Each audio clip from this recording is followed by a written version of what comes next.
Assalamualaikum warahmatullahi wabarakatuh. Alhamdulillah. Alhamdulillahirabbil alamin. Walhamdulillahilladzi ja'ala syahrul Ramadan syahrul mubarak. Asyhadu an la ilaha illallah wahdahu la syarikalah wa asyhadu anna Muhammadan abduhu wa rasuluhu la nabiyya ba'dah. Allahumma shalli wa sallim ala sayyidina Muhammadin wa ala alihi wa ashabihi ajma'in amma ba'd.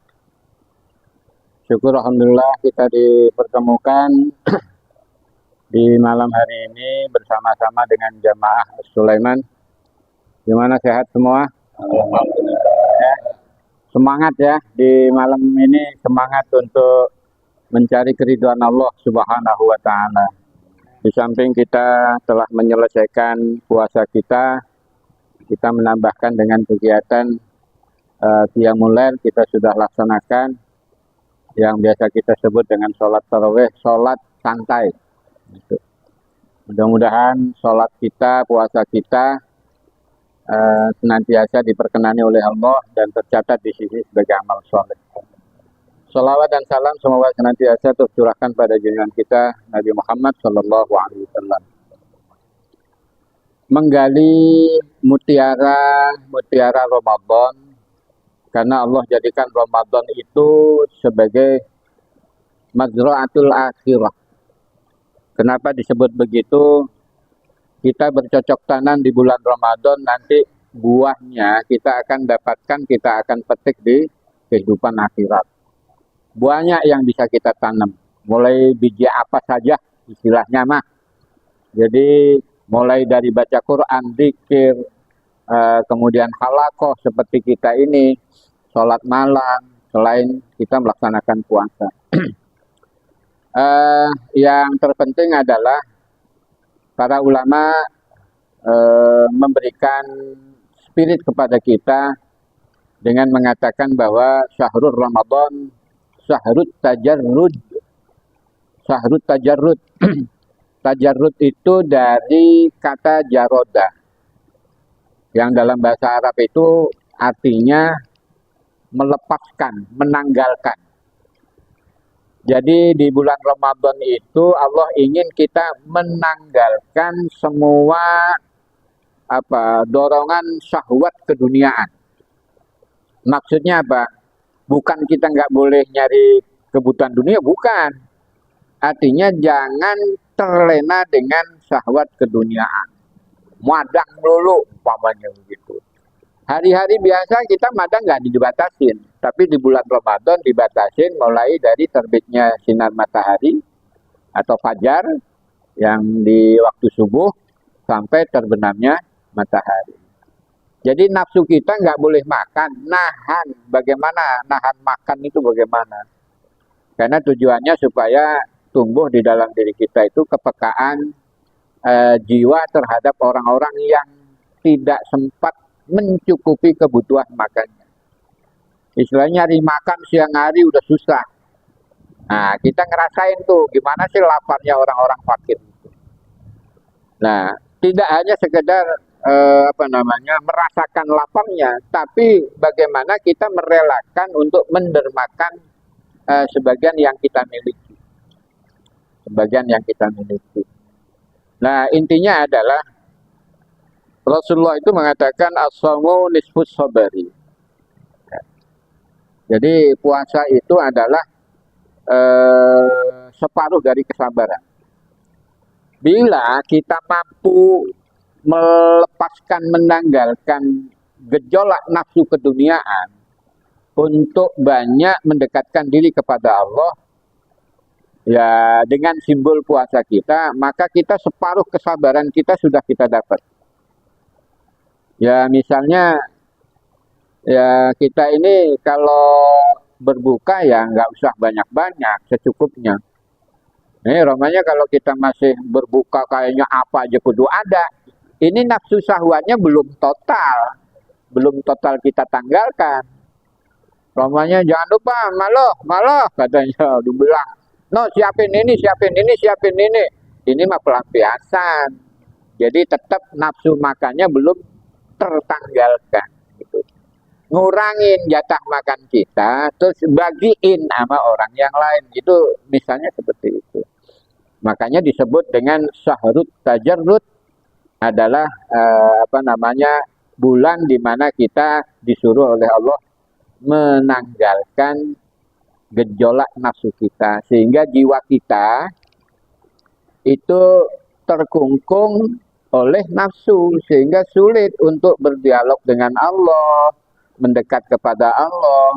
Kita mikirnya udah kayak capek mulu. Kalau dikasih madang mah, coba tadi madang, wah lama kita pengennya nambah baik. Jadi itu namanya bulan tajarrud. Mungkin ada yang perlu ditanyakan, silakan. Ya. Oh ya. Assalamualaikum warahmatullahi wabarakatuh. Waalaikumsalam warahmatullahi wabarakatuh. Ini Pak Kiai.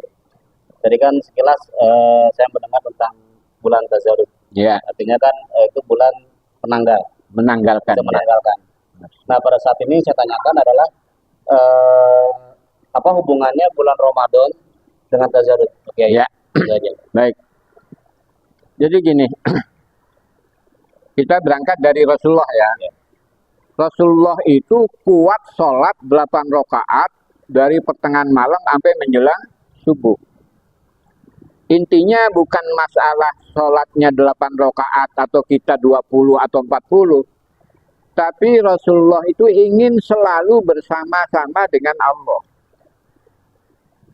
Nah, mungkin kita nggak bisa ngikutin Rasulullah itu sampai sekian lama, baca Qur'annya Al-Baqarah 1 rakaat.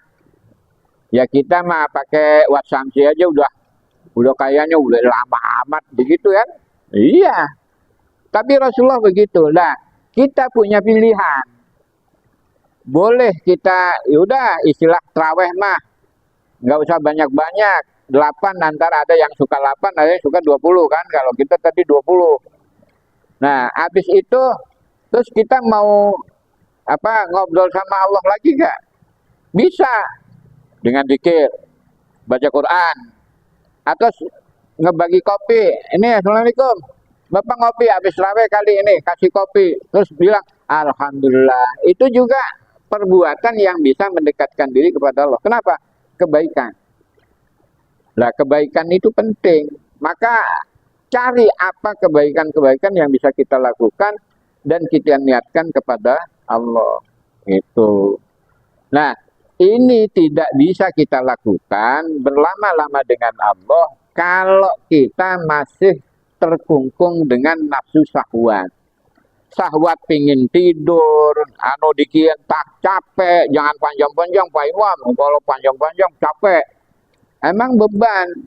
Tapi kalau nafsu kita kendorin, jiwa kita akan leluasa. Udah biarin lamaan dikit, ini nikmat, enak, udah senengin aja. Makanya kata Rasulullah itu girangin dewek. Makanya kita beribadah begitu. Nah, butuh penyemangat. Nah, Rasulullah itu bilang begini, abasiru wasaddidu waqoribu.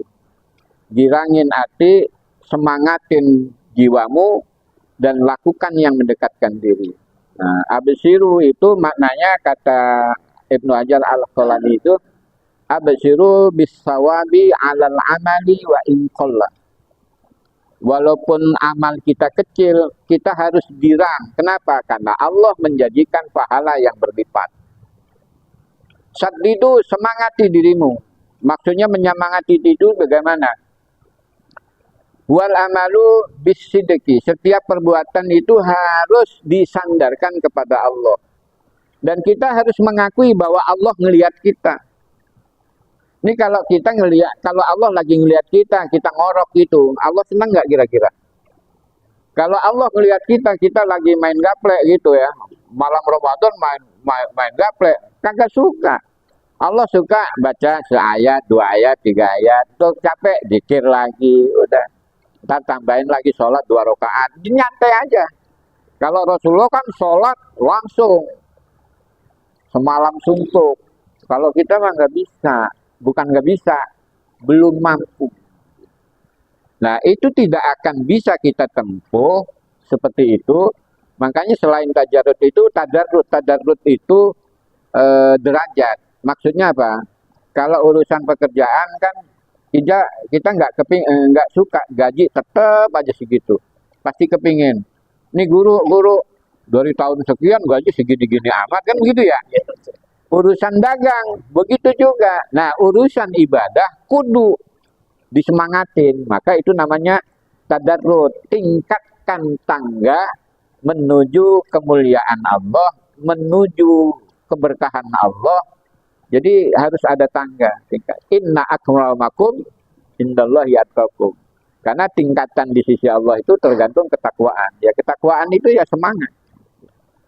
Maka kembali kepada tajarrud itu lepaskan jiwa keterkungkungan jiwa kita dengan nafsu. Jadi nafsu menutupi jiwa kita. Makanya nanti nafsu amarah itu bukan marah. Nafsu amarah itu yang sering ngajak kepada yang berlebihan. Nah, gitu. Terus ada lagi nafsul lawamah. Nafsul lawamah itu nafsu jiwa dorongan untuk merendahkan diri.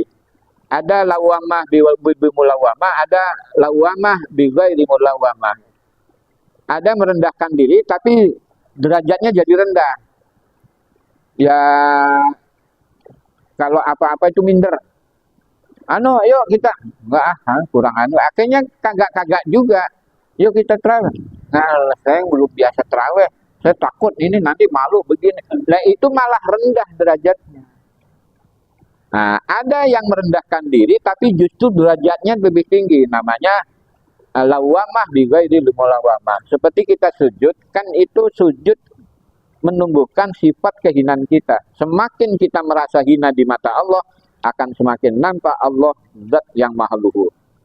Nah, merendahkan diri di mata Allah, tapi justru akan meningkatkan derajat kita di mata Allah.